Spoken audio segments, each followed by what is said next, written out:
In this video, you're going to learn how you can get a perfect 850 credit score. I know it sounds a little bold to make these kind of claims, but if you really understand what a credit score is and where it comes from, it's not that hard for you to get a good credit score or even a perfect credit score for that matter. You see, you might be asking yourself, but Philip, why is this even important? You know, I've been all over the world. I have 3 nationalities and I currently live in the United States right now. And I've had 4 different credit scores in 4 different countries all over the world. And I can tell you from personal experience that having a good credit score can help you with everything that you want to do, period. And potentially a good credit score or even a perfect credit score is the most important number that you can have in your financial life. And the reason to that is because if you have a perfect credit score, then you can get things for a lot cheaper than they actually are, and even give you more opportunities than you would have if you didn't have it. It could save you money on monthly payment. It could save you money on a car payment. It could save you money on a business scale. If you wanted to scale your business, then you could potentially use credit. It could save you money on taxes if you know how to use the credit. I've even heard that credit is more important than having actual money. And one of the reasons people say that is because you can actually use your credit to buy stuff so you don't get taxed on it. And you can potentially have a higher credit to buy more stuff to pay later with money that you're still going to get.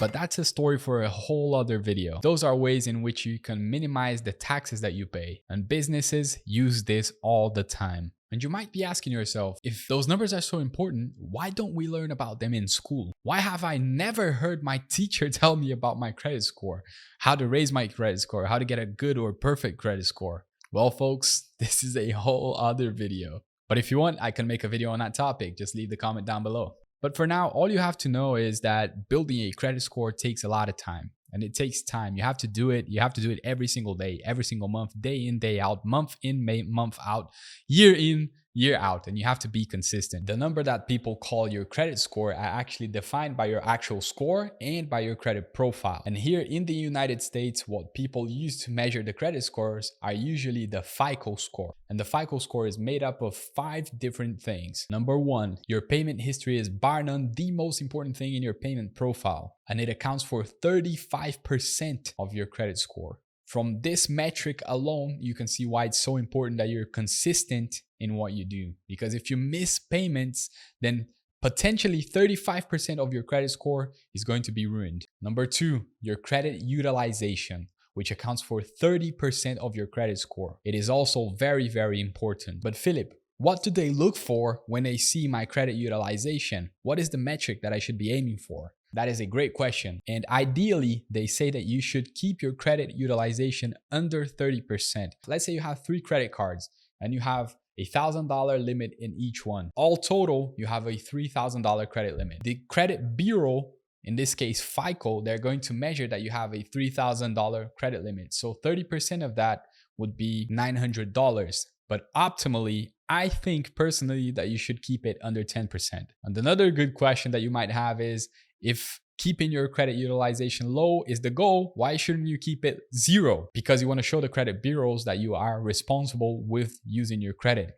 And if you're not using it, they won't know if you are responsible or not. But if you use the credit every single month and you pay it off in full, then they will have information on how good you are at paying off your debt, thus raising your credit limits and your credit score. What I personally do is I use my credit cards for everything. So what I personally do is as soon as that charge hits my card, I pay it off. I am very careful to not put a charge on my card right before the due date, because if that happens, even if I pay the charge in full on the next day, it's still going to be reported to the credit bureaus. And that is potentially going to hurt my credit score a lot, because if I want to keep my credit utilization at a minimum, let's say I have a $50,000 credit limit and I spend my $25,000, that is 50% of my credit score. If I make a $25,000 purchase and on the next day is my due date to pay the credit card, even if I pay on the next day, it's still going to be reported to the credit bureau and it's still going to hurt my credit score. So be careful and be aware of your due date. Now comes number 3, the age of your credit score. How long have you had your accounts for? This is a major one, and it accounts for 15% of your credit score. It might not seem like much, but it's still substantial. This is one that personally actually still hurts me a lot to this day here in the United States, because I only have around 1.6 years of residency here in the US. I used to live in the UK And even though I have a high credit score here, one thing that ultimately hurts my credit score is my credit history, which I don't have much. But for you folks that are already stabilized here in the US, that you're already a resident, you've lived here your whole life, one thing that could actually hurt your credit score is, let's say you went to Bank of America, you opened a credit card when you were 18 years old, and you decided to open your first credit card, and you got a Bank of America credit card that you kept with you until you were 25.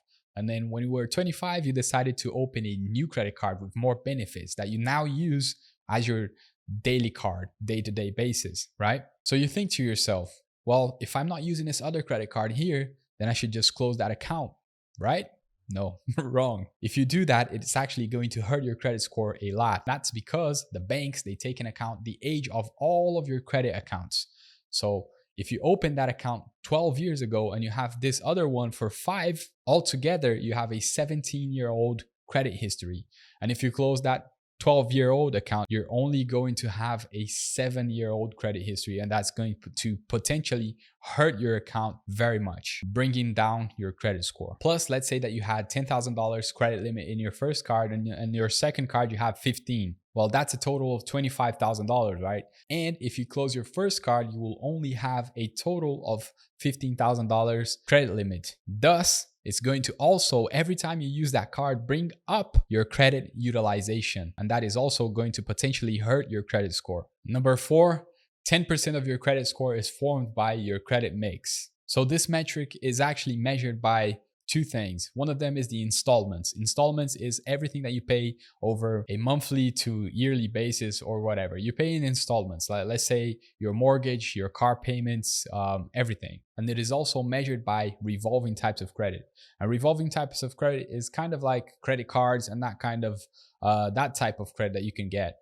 If you have any kind of debt that you're holding off just to keep revolving credits, I wouldn't keep them. I'd pay them off, because if you have like different types of credit cards, that also counts of revolving credit, and that is also good for your credit. If you use lots of different credit cards, that can also count good towards your credit score. So you don't need to keep loans just for the sake of raising your credit score. Now, number 5 on the list is hard inquiries. This is also another one that has hurt me here in the US in the past, because I'm new to the country. So when I got here, I started applying for a lot of different things, but it's also only a small portion of your credit score. So it's nothing major to worry about. And it drops off your credit score after 2 years. And after 1 year, it doesn't even count towards your score. It only means that when you apply for something, someone or some agency or some business checked your credit score to see if they can give you whatever you're applying for. If you have like 5, 6, 10 applications in a small period of time, that can be a red flag, because they're going to think that you're desperate to get some credit. And some companies might look at that and decide not to give you whatever it is that you're trying to apply for. One tip that I can give you for you to get rid of these hard inquiries, if they're happening without your consent, is you can freeze your credit score. And there are many ways that you can do this. The most popular way that I think people do this is by calling the credit bureau and asking them to freeze your credit score. That way, you can get rid of people that are trying to pull up your credit score without your consent, because every time they do a hard inquiry in your name, it potentially hurts your credit score. So every time someone tries to do a hard inquiry in your name and your credit score is frozen, they will have to call you and ask you if they can take your credit score. And if you agree with it, then you can allow it, and then you can potentially refreeze your credit score again. And this will also protect you from fraud, because some people steal other people's social security numbers, credit card numbers, and they always try to pull that person's credit score. And if you have your credit score frozen, nobody has a way of knowing your credit score without your consent. And that is it, guys. That is all I have for you today. If you keep all of these 5 things in check, I'm pretty sure that you can hit a perfect 850 credit score. And if you like this video and you want to learn how you can use that credit score to make more money, then you can click here and check out this video that I've prepared for you. I will see you on the other video. Work hard, play harder.